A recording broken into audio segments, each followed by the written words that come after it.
नमस्कार, स्वागत है आप सभी का विक्टर एकेडमी के यूट्यूब मंच पर। मैं आपका साथी देसराज मीना आज की एक बहुत ही शानदार और बेहतरीन क्लास लेकर आया हूं। इस क्लास में हम मध्य प्रदेश जीके के बारे में पढ़ेंगे, मध्य प्रदेश का सामान्य ज्ञान पढ़ेंगे और ये मध्य प्रदेश सामान्य ज्ञान की पहली क्लास होने वाली है साथियों। ओके, मध्य प्रदेश सामान्य ज्ञान की लगभग मैं 30 से 35 टोटल वीडियोस डालूंगा जिसमें पूरा मध्य प्रदेश संपूर्ण ज्ञान आपको क्या हो जाएगा, कवर हो जाएगा। चाहे आपकी एमपीपीएससी हो, एमपीएसआई हो, मध्य प्रदेश कांस्टेबल हो, फॉरेस्ट जेल फेरी या मध्य प्रदेश से संबंधित जो भी जीके में जिसमें भी परीक्षा में आता है वो सारा का सारा मैं आपके लिए यूट्यूब पर फ्री में उपलब्ध कराने वाला हूँ दोस्तों। इस वीडियो में हम क्या क्या पढ़ने वाले हैं मध्य प्रदेश सामान्य परिचय के बारे में, तो चलिएगा मैं आपके सामने प्रस्तुत करता हूं दोस्तों। मध्य प्रदेश के प्रतीक चिन्ह पढ़ेंगे हम इसमें। मध्य प्रदेश के प्रतीक चिन्ह चाहे आपका राजकीय पुष्प हो, राजकीय पशु हो, राजकीय चाहे आपका भाई फल हो या राजकीय चिन्ह हो या राजकीय मछली हो, ये सारी चीज़ें हम पढ़ने वाले हैं। मध्य प्रदेश के नगर व राजधानी भी पढ़ेंगे कि संस्कार राजधानी किसे कहते हैं, मध्य प्रदेश की खेल राजधानी क्या है या मध्य प्रदेश की सांस्कृतिक राजधानी क्या है, ठीक है, संगीत राजधानी क्या है, ये सारी चीज़ें हम पढ़ने वाले हैं दोस्तों। मध्य प्रदेश के प्रमुख शासकीय भवन भी पढ़ेंगे। क्या शासकीय भवन इंदिरा यानी कि जो मिंटो हॉल है या कहाँ पर है, क्या है, ये सारी चीज़ें हम पढ़ने वाले हैं। मध्य प्रदेश के प्रमुख जो प्रसिद्ध नगर है और स्थलों के उपनाम है वह सारी चीज़ें पढ़ेंगे। चाहे आपको खजुराहो किस नाम से जाना जाता है, ग्वालियर किस नाम से उपनाम से जाना जाता है, चाहे भाई आपका क्या कहते हैं उज्जैन को पवित्र भूमि महाकाल नगरी के नाम से जाना जाता है, ये सारी उपनाम की कहानी को हम पढ़ते हैं बेटा। ओके, और मध्य प्रदेश की भारत में भी हम किसको पढ़ेंगे भाई, स्थिति का आकलन हम करेंगे कि भारत में मध्य प्रदेश जनसंख्या में कौन से स्थान पे आता है और आपका क्षेत्रफल में कौन से स्थान पे आता है एवं अन्य विविध अन्य, ठीक है। ओके, कि भाई मध्य प्रदेश के कितने पड़ोसी राज्य हैं, मध्य प्रदेश की कौन सी सीमा कहाँ से लगती है, अंतिम उत्तरी राज्य, पश्चिमी राज्य, पूर्वी राज्य, ये सारी चीज़ें हम पढ़ेंगे। कितनी चौड़ाई है, ये सारी सामान्य जानकारी इस वीडियो में आपको बहुत ही बेहतरीन और नए जो पाठ्यक्रम है उसके अनुसार मिलने वाली है दोस्तों। ओके, तो चलिएगा प्रारंभ करते हैं। ठीक है, आप देख सकते हो कि मध्य प्रदेश का सामान्य परीक्षा पढ़ेंगे। आगामी परीक्षाओं के लिए ये सारी थ्योरी की क्लास रहेगी और मैं 30 MCQ भी लेकर आऊँगा, टॉपिक वाइज 30 MCQ भी लेकर आया करूँगा। ठीक है बेटा। ओके, अब करते हैं भाई हमारी कहानी को आगे, तो चलिएगा प्रारंभ करते हैं। भारत का हृदय प्रदेश कहा जाने वाला मध्य प्रदेश भारत का एक भू आवेष्टित राज्य है, यानी कि भारत का जो मध्य प्रदेश राज्य है वो लॉकलैंड एरिया है, यानी इसकी सीमाएं समुद्री सीमाएं से नहीं मिलती है मध्य प्रदेश के एरिया की। ओके, तो भू आवेष्टित राज्य है। भारत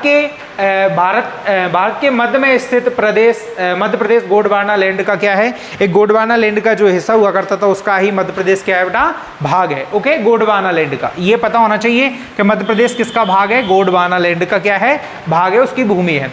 मध्य प्रदेश राज्य की पूर्व से पश्चिम की चौड़ाई 870 किलोमीटर है। पूर्व से पश्चिम की जो चौड़ाई है दोस्तों, पूरब से पश्चिम की जो चौड़ाई है वो 870 किलोमीटर है, जबकि राज्य की जो लंबाई है उत्तर से दक्षिण की ओर वो 605 किलोमीटर है दोस्तों। कितनी है, 605 किलोमीटर। ओके, फिर भाई मध्य प्रदेश का सबसे उत्तरी जिले की बात करें तो दोस्तों मुरैना है, और सबसे दक्षिणी जिले की बात करें तो बुरहानपुर है, और सबसे पूर्वी जिले की बात करें तो दोस्तों क्या है, सिंगरौली, और प्रदेश का सबसे पश्चिमी जिले की बात करें तो वो है साथियों आपका अलीराजपुर। ओके, मध्य प्रदेश 5 राज्यों से घिरा हुआ है। कितने राज्यों से बेटा, मध्य प्रदेश 5 राज्यों से घिरा हुआ है। उत्तर प्रदेश से 5 राज्यों से घिरा हुआ है, उत्तर प्रदेश, महाराष्ट्र, गुजरात, छत्तीसगढ़ और आपका कौन सा भाई, छत्तीसगढ़, ठीक है, गुजरात और राजस्थान। ठीक है, उत्तर प्रदेश से मध्य प्रदेश के 14 जिले लगते हैं, राजस्थान से मध्य प्रदेश के 10 जिले लगते हैं, और महाराष्ट्र से मध्य प्रदेश के 9 जिले लगते हैं, और छत्तीसगढ़ से मध्य प्रदेश के 6 जिले स्पर्श करते हैं, और गुजरात से साथियों 2 जिले मध्य प्रदेश के क्या करते हैं, स्पर्श करते हैं। तो इस प्रकार से मध्य प्रदेश के 5 राज्यों से घिरा हुआ प्रदेश है, और ये जिलों की क्या है, उसकी रूपरेखाएं। सबसे अधिक हमारा जो सबसे अधिक जिले लगे हुए हैं वो उत्तर प्रदेश के साथ में लगे हुए हैं, और सबसे कम लगे हैं वो हमारे गुजरात के साथ में लगे हुए हैं। ओके, अब देखिएगा, अब आपको ये भी पता होना चाहिए कि भाई हम यदि इसको बांटते हैं तो ये हमारा क्या हो जाएगा बेटा, उत्तर। ये क्या हो जाएगा भाई हमारा दक्षिण, क्या हो जाएगा बेटा दक्षिण, और ये क्या हो जाएगा हमारा पूर्व, क्या हो जाएगा बेटा पूर्व, और ये क्या हो जाएगा हमारा पश्चिम, क्या हो जाएगा भाई पश्चिम। ठीक है, तो ये मध्य प्रदेश की कितनी दिशाएं हो जाएंगी भाई 4। ठीक है, तो मध्य प्रदेश का सबसे उत्तरी जो जिला है वो कौन सा है भाई मुरैना, उत्तरी जिला ये मुरैना की सीमा, यहाँ पर कौन सी भाई बुरहानपुर की सीमा, और यहाँ पर किसकी भाई पूर्वी, सबसे पूर्वी राज्य पूर्वी जिला कौन सा हो जाएगा मध्य प्रदेश का सिंगरौली, और सबसे पश्चिमी जिला कौन सा हो जाएगा मध्य प्रदेश का साथियों ये आपका अलीराजपुर, कौन सा भाई अलीराजपुर। ये आपको क्या होना चाहिए बेटा चारों पता होना चाहिए। इसी प्रकार से आपको भारत की स्थिति में भी पता होना चाहिए कि मध्य भारत के उत्तर में कौन सा है आपका लद्दाख, दक्षिण में तमिलनाडु, पूर्व में गुजरात, पूर्व में कौन सा गुजरात नहीं पश्चिम में गुजरात, और पूर्व में कौन सा अरुणाचल प्रदेश, और ये मध्य प्रदेश का। ठीक है, चारों पॉइंट आपको पता होना चाहिए। अब बढ़िएगा बेटा आगे, राज्यों के साथ सर्वाधिक सीमा बनाने वाले जिले।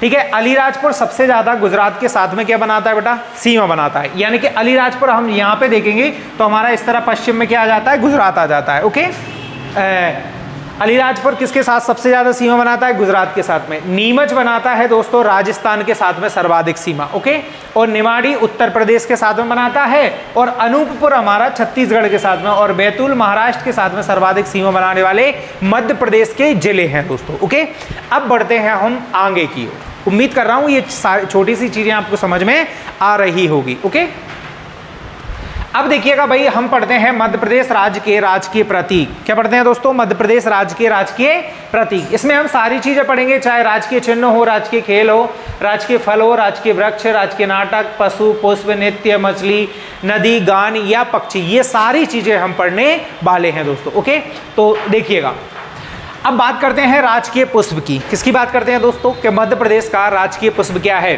तो मध्य प्रदेश का राजकीय पुष्प है दोस्तों लिली। क्या है भाई मध्य प्रदेश का राजकीय पुष्प बेटा लिली। ठीक है, और इसका जो वैज्ञानिक नाम है वो लिलियम कैंडिमम, लिलियम कैंडिमम है। ओके, और ये लगभग संपूर्ण मध्य प्रदेश में हमें देखने को मिलती है भाई, मिलता है ये पुष्प। ओके, और ये किस लिए उपयोगी है बेटा, ये इसका औषधि में भी उपयोग किया जाता है। तो मध्य प्रदेश का राजकीय पुष्प बहुत बड़ी बात नहीं है याद करने के लिए आपको, लेकिन सामान्य सी जानकारी पता होना चाहिए कि लिली है, और ये इस प्रकार का ये पुष्प होता है बेटा। ये आप देख रहे हो इस प्रकार का क्या होता है, ये भाई पुष्प होता है। ठीक है, ये इस प्रकार का पुष्प होता है बेटा। ओके, आगे देखिएगा भाई राजकीय नृत्य। राजकीय नृत्य भाई हमारी राई है। राजकीय नृत्य क्या है बेटा राई।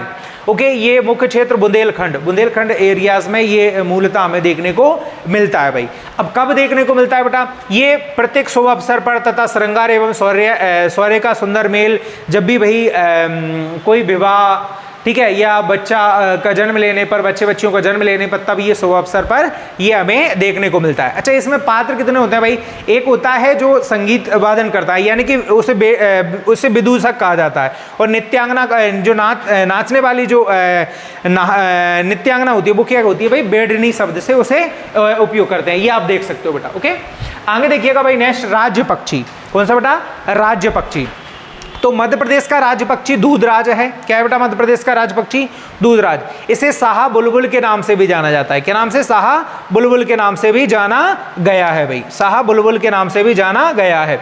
और टर्फिस फॉन इसका वैज्ञानिक नाम है, टर्फिस फॉन। ओके, मुख्य उत्तर पश्चिम मध्य प्रदेश में विशेष तौर पर ये हमें देखने को मिलता है। कहाँ पर भाई उत्तर पश्चिम मध्य प्रदेश, यानी कि आप देख सकते हो बेटा ये।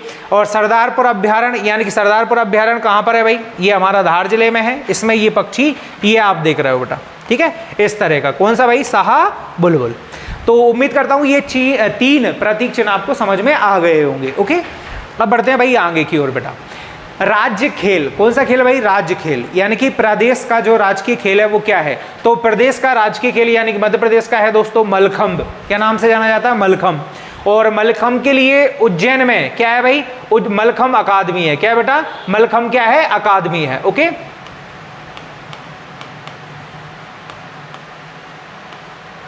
मलखंभ अकादमी कहां पर है भाई उज्जैन में है। अच्छा, इसकी घोषणा कब हुई थी साथियों, इसकी घोषणा हुई थी 9 अप्रैल 2013 को। ओके, आगे देखिए ये आप देख सकते हो एक खम्मा होता है और उस पर इस तरह के ये युवक जो होते हैं वो वहाँ पर प्रस्तुति और खेल का क्या करते हैं भाई, पूरा का पूरा प्रायोजित होता है उनका। ओके, ये इस तरह का होता है। ओके, अब देखिएगा राजकीय नाट्य यानी कि अभिनय क्या होता है, राजकीय नाट्य क्या है भाई। ओके, तो राजकीय नाट्य का नाम है बेटा माचा। क्या नाम है? माचा। और ये मालवा आदि क्षेत्रों में हमें देखने को मिलता है। ओके, मंचीय होता है और पौराणिक कथा और सांस्कृतिक पर क्या होता है, ये आधारित नाट्य है। ओके, अन्य कथाओं के समय पे इसका जो धुन के साथ में इसका पूरा हमें नाट्य देखने को मिलता है। इस तरह का ये कुछ ये बोलते हैं, कुछ ये बोलते हैं, फिर उधर से बोला जाता है। ये इस तरह का एक जैसे हमारे गांव देहात में रामायण का क्या होता है भाई, रामलीला होती है, उसी तरह से ये माचा उसी धुन दशा और स्थिति पर किया जाने वाला एक पौराणिक नाट्य है। ये ऐतिहासिक तथ्य है इसका। ओके, आपको ये पता होना चाहिए। फिर आती है बेटा राज्य मछली। कौन सी मछली भाई? राज्य मछली, स्टेट फिश क्या है भाई हमारी? तो महासीर। क्या नाम है भाई? महासीर नाम की। तो महासीर नाम की मछली है हमारी, जो क्या है भाई, हमारी राजकीय क्या है, मछली है। इसका जो वैज्ञानिक नाम है वो है कॉरप्यूटिटोरा। क्या नाम है? कॉरप्यूटिटोरा। और उपलब्धता ये नर्मदा नदी में भी मिलती है और नर्मदा नदी के अन्य आसपास की सहायक नदियों में भी देखने को हमें मिलती है बेटा। ओके, ये 2011 में घोषित हुई थी। कब हुई थी बेटा? 2011 में। नर्मदा नदी को मध्य प्रदेश की जीवन रेखा नदी के नाम से भी जाना जाता है। ये आपको थोड़ी सी जानकारी पता होना चाहिए। अब बढ़ते हैं भाई हम आगे की ओर। अब देखिएगा भाई राजकीय पशु। कौन सा भाई? राजकीय पशु। तो मध्य प्रदेश का राजकीय पशु है बेटा बारहसिंगा। ये पता होना चाहिए, मध्य प्रदेश का राजकीय पशु क्या है भाई? बारहसिंगा। ठीक है, रूस वर्ष दुवाऊ सेली। रूस वर्ष दुवाऊ सेली, इसका भी ये नाम क्या होना चाहिए पता। अच्छा, इसकी ब्रीड प्रजाति क्या है भाई? इसकी है ब्रेडरी प्रजाति। क्या नाम है बेटा? ब्रेडरी प्रजाति। किसकी भाई? ये हमारे बारहसिंगा की। कहाँ पे? ये कानाकसली राष्ट्रीय उद्यान जो है मंडला में स्थित है। ये यहाँ पर हमें ये मूलतः देखने को मिलता है मुख्यतः। बाकी तो बहुत सारों पे राष्ट्रीय उद्यानों में, नेशनल पार्कों में पाया जाता है, लेकिन ये कानाकसली में मूलतः देखने को मिलता है। काना का गहना बारहसिंगा। ये देखो बेटा, ये इस तरह का ये सींग होते हैं इसके। ओके, ये बारहसिंगा आपको ये दिखाई दे रहा होगा। ओके बेटा, अब बढ़ते हैं भाई हम आगे। क्या राजकीय वृक्ष क्या है सर मध्य प्रदेश का? तो राजकीय वृक्ष है बेटा बरगद। राजकीय वृक्ष क्या है भाई? बरगद है भाई। इसका वैज्ञानिक नाम फाइकस वैंग गैलेसेसिस। ओके, उपयोगी क्या होती है भाई? इसको औषधि, इसकी जड़ों में औषधि, पत्तों को कूटकर औषधियों में भी लेपन के रूप में प्रयोग किया जाता है। ओके, उपचार आदि में ये आप देख सकते हो। बरगद का नॉर्मली आप जानते ही होंगे। ओके, अब देखिएगा बेटा नेक्स्ट राजकीय चिन्ह। राजकीय मध्य प्रदेश का राजकीय चिन्ह। तो राजकीय चिन्ह के बारे में थोड़ा सा आपको जानकारी पता होना चाहिए कि मध्य प्रदेश शासन ने राज्य स्थापना के उपरांत जो राजकीय प्रतीक चिन्ह अपनाया उसमें भारत के राष्ट्रीय चिन्ह जो है ना हमारा, ठीक है, उसकी भी स्थानीय विशेषताएं दोनों का महत्व दिया हुआ है। चिन्ह के सबसे बाहर कितने स्तूप हैं भाई? 24 आकृति वाले स्तूप हैं। ये आप देख सकते हो 24 आकृति वाले, 1 2 इस तरह से ये 24 आकृति वाले क्या बने हुए हैं बेटा? स्तूप। ओके, आगे देख सकते हो। इसके बाद एक व्रत है यानी गौर सर्कल, जिसमें सतत तरक्की विकास की असीम संभावनाओं का क्या किया है? द्योतक दिया है। ओके, ये बेटा ये असीम संभावना वाली। ओके, और इसके व्रत के भीतर मध्य प्रदेश शासन क्या लेकर रहता है भाई? मध्य प्रदेश शासन। और इसमें क्या लेकर रहता है? सत्यमेव जयते। और साथ ही साथ राज्य की प्रमुख फसलें यानी कि गेहूं और धान की बालियां भी हमें इंकित देखने को मिलती है। और केंद्रीय व्रत में अशोक स्तंभ की सिंह आकृति का राज्य वृक्ष यानी कि बरगद को दर्शाया गया है। यानी कि मध्य प्रदेश की राज्य की फसल यानी कि गेहूं और धान की क्या मिलती है बेटा? बालियां मिलती है। ओके, गेहूं और धान की क्या मिलती है भाई? बालियां। और ये हमारा अशोक स्तंभ वाला सिंह वाला आकृति दर्शाई हुई है और सत्यमेव जयते लिखा हुआ। और ये आपको बरगद का पेड़ देखने को मिल जाएगा। ओके, ये सारी की सारी चीजें आपको हल्की सी जानकारी होना चाहिए भाई। अब बढ़ते हैं हम भाई बेटा आगे की ओर। आगे देखिएगा भाई मध्य प्रदेश की भारत में हम अगर स्थिति को मापते हैं या पहचानते हैं तो किस संदर्भ में जानेंगे भाई? तो मध्य प्रदेश में जो भारत का जो भाई दृष्टिकोण है या कितनी क्या स्थिति है, कितनी जनसंख्या के क्षेत्र में, क्षेत्रफल के क्षेत्र में, तो हम उसको समझते हैं बेटा। देखिएगा मध्य प्रदेश क्षेत्रफल के दृष्टिकोण से भारत का दूसरा सबसे बड़ा राज्य है। क्षेत्रफल के दृष्टिकोण से मध्य प्रदेश भारत का दूसरा सबसे बड़ा क्या है बेटा, राज्य है। अच्छा सर, पहले पर मध्य प्रदेश का क्षेत्रफल के दृष्टिकोण से सबसे बड़ा राज्य कौन सा आता है भाई, राजस्थान आता है। कौन सा आता है बेटा, राजस्थान आता है। जनसंख्या 2014 के अनुसार, यानी 2011 में हुई थी, और 14 का आंकड़ा जो प्रस्तुत हुआ था उसमें मध्य प्रदेश भारत में 5वें स्थान पर था जनसंख्या में। यानी कि भारत के 4 राज्य मध्य प्रदेश से ज्यादा जनसंख्या रखने वाले क्या हैं, राज्य हैं, जिसमें से पहला तो हमारा उत्तर प्रदेश ही आ जाता है। ओके, तो मध्य प्रदेश कौन से स्थान पे आता है बेटा, 5वें स्थान पे भारत में। ओके, साक्षरता अगर देखी जाए, लिटरेसी रेट देखी जाए तो सभी में भाई 28वां आता है। जैसे वर्तमान में 28 राज्य हैं और 8 क्या है बेटा, केंद्र शासित प्रदेश। तो ये कितने हो जाते हैं, 36 स्टेट, चाहे यूनियन टेरिटरी हो चाहे स्टेट हो, उनको मिलाकर ये 36 हो जाते हैं। उनमें से भाई 28वें नंबर पर आता है मध्य प्रदेश। ओके बेटा, और भाई राज्यों में अगर देखा जाए 28 राज्यों में 21वां नंबर है इसका। ओके, और लिंगानुपात में 20वें स्थान पर आता है, और राज्यों में 18वें स्थान पे आता है। और एसटी की जनसंख्या में ये कौन से स्थान पर है बेटा, प्रथम स्थान पर। एसटी की जनसंख्या यानी कि आदिवासी वर्ग, अनुसूचित जनजाति के भाई हमारे मध्य प्रदेश में क्या रहते हैं बेटा, अधिक रहते हैं। ठीक है, मध्य प्रदेश के उपनाम देखिएगा, हृदय प्रदेश मध्य प्रदेश को कहा जाता है, सेंट्रल इंडिया, लघु भारत, diamond state, okay diamond state, soya state, tiger state, तेंदुआ स्टेट, नदियों का मायका, ये सारे हमारे मध्य प्रदेश को जाना जाता है इन सभी उपनामों से बेटा। ओके, अब कहानी को हम थोड़ा सा क्या बढ़ाते हैं, आगे बढ़ाते हैं। देखिएगा, अब भाई मध्य प्रदेश के कई शहरों को उनकी राजधानी अलग अलग नाम से जाने जाते हैं। मध्य प्रदेश की राजधानी तो आपको पता होना चाहिए, भोपाल थी बेटा। क्या थी, भोपाल। 1 नवंबर 1956 को राजधानी भोपाल, जो पहले क्या था भाई, सीहोर की एक तहसील हुआ करती थी। और भोपाल जिला कब बना, 1972 में, ये भी मैं बताऊंगा आपको। ओके, आगे देखिएगा, मध्य प्रदेश के नगर व राजधानी। तो भोपाल मध्य प्रदेश की कौन सी राजधानी है बेटा, प्रशासनिक राजधानी है। ओके, और इंदौर ठीक है, ये खेल राजधानी है, और इसी को व्यावसायिक राजधानी के नाम से जाना जाता है। तो मध्य प्रदेश की व्यावसायिक राजधानी और खेल राजधानी क्या है बेटा, इंदौर है। ओके, और जबलपुर, तो जबलपुर को सांस्कृतिक राजधानी, क्या नाम से बेटा, सांस्कृतिक राजधानी के नाम से जाना गया है भाई। ओके, पचमढ़ी कहाँ पर है भाई, होशंगाबाद जिले में बेटा। ओके, होशंगाबाद यानी कि वो नया नर्मदापुरम नाम रखा है, नर्मदापुरम। ओके, इसे पर्यटन राजधानी के नाम से जाना गया है। फिर पचमढ़ी, होशंगाबाद, वही भाई ग्रीष्मकालीन राजधानी, ये दोनों आपको क्या होना चाहिए, जानकारी पता होना चाहिए। बालाघाट बेटा, बालाघाट मैग्नीज राजधानी के नाम से जानी जाती है, मैग्नीज राजधानी।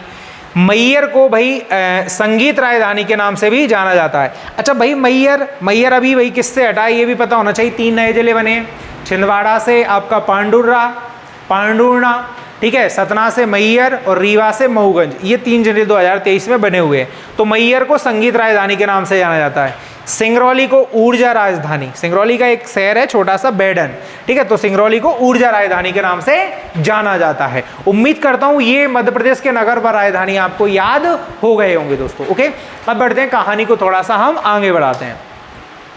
अब देखिएगा भाई, मध्य प्रदेश के प्रसिद्ध नगर और स्थलों के उपनाम, यानी कि मध्य प्रदेश के जो प्रसिद्ध नगर हैं उनके क्या उपनामों से भी वो प्रसिद्ध है भाई। यहाँ से भी कभी कभार एमपीपीएससी या एसआई वगैरह में क्या आ जाता है बेटा, क्वेश्चन आता है, एमपी कांस्टेबल में भी क्वेश्चन आ जाते हैं। तो देखिएगा भाई, हम कहानी को क्या करते हैं भाई, प्रारंभ करते हैं। देखिएगा बेटा, तो जबलपुर को क्या कहा जाता है, संगमरमर नगर। जबलपुर को क्या कहा जाता है, संगमरमर नगर। अब जबलपुर की आपको 2-3 पता होना चाहिए कि जबलपुर को और किस नाम से जाना जाता है भाई। जबलपुर में भाई मध्य प्रदेश का क्या है बेटा, मध्य प्रदेश का हाई कोर्ट भी है भाई। वहाँ पे क्या है भाई, मध्य प्रदेश का क्या है भाई, यहाँ पे हाई कोर्ट भी है। ओके, और इसे मार्बल सिटी, संगमरमर का अंग्रेजी फॉर्मेट मार्बल सिटी के नाम से भी जाना जाता है। किस नाम से बेटा, मार्बल सिटी। ओके, तो मध्य प्रदेश का यहाँ पर क्या है भाई, हाई कोर्ट भी है। और इसी को भाई किस नाम से जाना जाता है बेटा, इसी को संस्कार राजधानी के नाम से जाना जाता है। किस नाम से, संस्कार राजधानी के नाम से भी जबलपुर को जाना जाता है। किस नाम से भाई, संस्कार राजधानी को नाम से भी जाना जाता है। किसको भाई, जबलपुर को। एक और जानकारी पता होना चाहिए, यहाँ पर एक मदन महल है। क्या नाम का महल है, मदन महल। वो भी कहाँ पर है आपका, जबलपुर में है बेटा। ओके, अगला देखिएगा भाई, भिंड और मुरैना। यानी कि मुरैना हमारा सबसे उत्तरी राज्य है मध्य प्रदेश का। सबसे उत्तरी राज्य कौन सा है? मुरैना। तो मुरैना और भिंड और मुरैना को बागियों का गढ़ कहा जाता है। एक शहर का नाम आता है उज्जैन। तो मंदिरों और मूर्तियों का नगर कहा जाता है उज्जैन को। महाकाल नगरी, जहां भगवान महाकालेश्वर की ज्योतिषलिंग है भाई, ठीक है, महाकाल। तो महाकाल नगरी। मंगल ग्रह की जन्मभूमि, ओके, और पवित्र नगर के नाम से भी हम उज्जैन शहर को जानते हैं बेटा, ओके। दूसरा आ जाता है खजुराहो, जो छतरपुर खजुराहो, ठीक है, जिला छतरपुर खजुराहो स्थान। तो ये शिल्प कला का तीर्थ कहा जाता है। खजुराहो में शिल्प कला का तीर्थ कहा जाता है खजुराहो को। और सांची, तो बौद्ध जगत की पवित्र भूमि सांची रायसेन जिले में, आपको पता होना चाहिए। इंदौर मिनी मुंबई के नाम से जानी जाती है। अहिल्या नगर के नाम से जानी जाती है। और कपड़ों का शहर भी कहा जाता है। किसको बेटा? इंदौर को, ओके। और सिवनी, एक सिवनी जिला है सिवनी, तो ये मध्य प्रदेश का क्या कहा जाता है भाई? इसे लखनऊ कहा जाता है, ओके। कटनी चूना नगरी भाई, कटनी को चूना नगरी बेटा, ओके। मांडू, मांडू एक स्थान है भाई, यहाँ पे किले वगैरह। दहार, मांडू में पता होगा परमार राजा रहता था, राजा भोज। तो इसको आनंद नगरी के नाम से, यानी कि सिटी ऑफ जॉय भी कहा जाता है। और महलों की नगरी के नाम से भी धार को जाना गया है बेटा, ओके। पीतमपुर, पीतमपुर भी धार में ही स्थित है। इसे भारत का डेट्राइट कहा जाता है। क्या कहा जाता है? भारत का डेट्राइट। अगला आता है बेटा ग्वालियर। कौन आता है बेटा? ग्वालियर, ओके। ग्वालियर पता होना चाहिए बेटा कि तानसेन की नगरी के नाम से भी जाना जाता है। और ग्वालियर के किले को पूर्व का जिब्राल्टर कहा जाता है। क्या कहा जाता है भाई? पूर्व का जिब्राल्टर। तो उम्मीद करता हूं ये सारे उपनाम आपको पता होंगे भाई। आगे बढ़िएगा, भोपाल, जो मध्य प्रदेश की प्रशासनिक राजधानी है। क्या भाई? भोपाल, ओके। और झीलों की नगरी के नाम से भोपाल प्रसिद्ध है, ओके। और फिर आ जाता है एक चित्रकूट, ये श्री राम तीर्थ स्थली क्षेत्र के नाम से भी विख्यात है। ओरछा, बहुत वेरी इंपोर्टेंट, ओरछा अयोध्या नगरी के नाम से जाना जाता है। मध्य प्रदेश की अयोध्या कहा जाता है ओरछा शहर को। पचमढ़ी, पर्यटकों का स्वर्ग।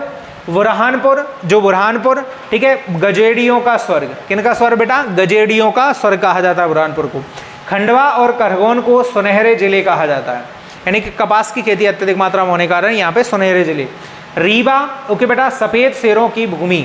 रीवा को क्या कहा जाता है? सफ़ेद शेरों की भूमि। जब मध्य प्रदेश का 1 नवंबर 1956 को जब प्रदेश नहीं बना था मध्य प्रदेश, उससे पहले 4 जो स्टेट हुआ करते थे, उसमें से रीवा एक स्टेट था, ठीक है। लीलाधर सेठ यहाँ के क्या थे? सीएम थे, ओके, पता होना चाहिए, ठीक है। भोपाल स्टेट, रीवा और मध्य भारत, ये आपको पता होना चाहिए, 4 थे। धार, धार को किस नाम से जाना जाता है बेटा? भोपाल नगरी के नाम से, भोज नगरी के नाम से। किस नाम से? भोज नगरी के नाम से, ओके। तो उम्मीद करता हूँ ये चीज़ें आपको समझ में आ रही होंगी। अब बढ़ते हैं भाई हम आगे की ओर बेटा। अब पढ़ते हैं बेटा मध्य प्रदेश के जो शासकीय भवन हैं, ठीक है, मध्य प्रदेश के जो क्या है बेटा? शासकीय भवन, और कहाँ पर स्थित हैं ये भी मैं आपको जानकारी बताऊंगा भाई, ठीक है। तो मिंटो हॉल राज्य का पुराना विधानसभा भवन है, राज्य का पुराना विधानसभा भवन है। ये कहाँ पर है बेटा? ये भोपाल में है। ये पुराना विधानसभा भवन था हमारा, जहाँ पे सभी विधायक गण बैठते थे, कानून बनाते थे, ओके, विधायिका के सारे संगठित, ओके। तो मिंटो हॉल राज्य का पुराना विधानसभा भवन। इंदिरा गांधी विधानसभा भवन, ये राज्य का नया विधानसभा भवन है। ये भी कहाँ पर है बेटा? भोपाल में है, ओके। वल्लभ भवन राज्य का सचिवालय भोपाल में। सतपुड़ा भवन ये राज्य संचालन है भोपाल में। शक्ति भवन राज्य का विद्युत भवन भोपाल में। ऊर्जा भवन मध्य प्रदेश का नियामक आयोग, विद्युत नियामक आयोग। पर्यावास यानी कि राज्य मानवाधिकार भोपाल में। पुस्तक भवन भी मध्य प्रदेश पाठ्य पुस्तक, ये भी भाई भोपाल में। निर्वाचन भवन ये राज्य भवन, ये भी भोपाल में बेटा। श्यामला हिल्स, यहाँ पर मुख्यमंत्री का क्या होता है बेटा? ये हमारे जो डॉक्टर मोहन यादव हैं, उनका निवास कहाँ पर है? मुख्यमंत्री श्यामला हिल्स नाम की जगह पर, एक पहाड़ी है श्यामला हिल्स, ओके। तो राज्य आनंद भवन संस्थान ये शिवाजी नगर भोपाल में। और मध्य प्रदेश लोक सेवा आयोग यानी कि MPPSC का आयोग कहाँ पर है? ये है भाई हमारा ग्वालियर हाउस नाम से प्रसिद्ध है, स्थान है इंदौर, ओके। ये पता होना चाहिए बेटा, ओके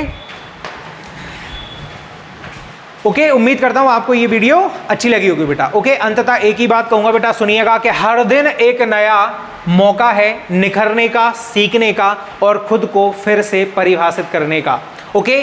तो हर दिन नई ऊर्जा के साथ में, नई आस और उम्मीद के साथ में अपने हौसलों को बरकरार रखिएगा और जो सपना सोचा है उसे पूरा करिएगा। मिलते हैं नई वीडियो के साथ में, तब तक ख्याल रखिएगा। जय हिंद, जय भारत।